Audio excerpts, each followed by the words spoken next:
Despite all the progress and improvements we've made, Republicans in Congress insist that the only acceptable course on health care is to start over. If anything, the past few weeks have demonstrated that's not acceptable. What everyone here believes, even as views differ on many important issues, is that the status quo is no longer acceptable. There are those who argue that the status quo is acceptable. Those who would have us continue our dependence on foreign oil and our reliance on fossil fuels despite the risks to our security, our economy, and the planet. But there was a sense among some that people afflicted by AIDS somehow deserved their fate and that it was acceptable for our nation to look the other way. Accountability is essential not only for Sudan's future, it also sends a powerful message about the responsibilities of all nations. That certain behavior is simply not acceptable in this world. That genocide is not acceptable. And President Obama and I will continue to work together so that we can have a mutually acceptable agreement at the earliest possible date.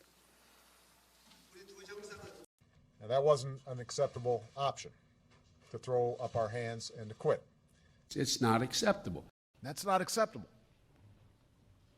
And that's just not acceptable.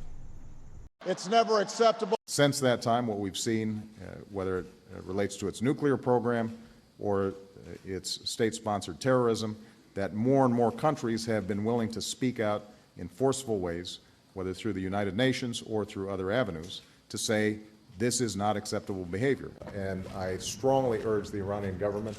When religious leaders got on the radio and said that female genital mutilation was an acceptable religious practice, Anissa fought right back, telling the public about the harmful effects of this practice and calling on the government to intervene to stop it.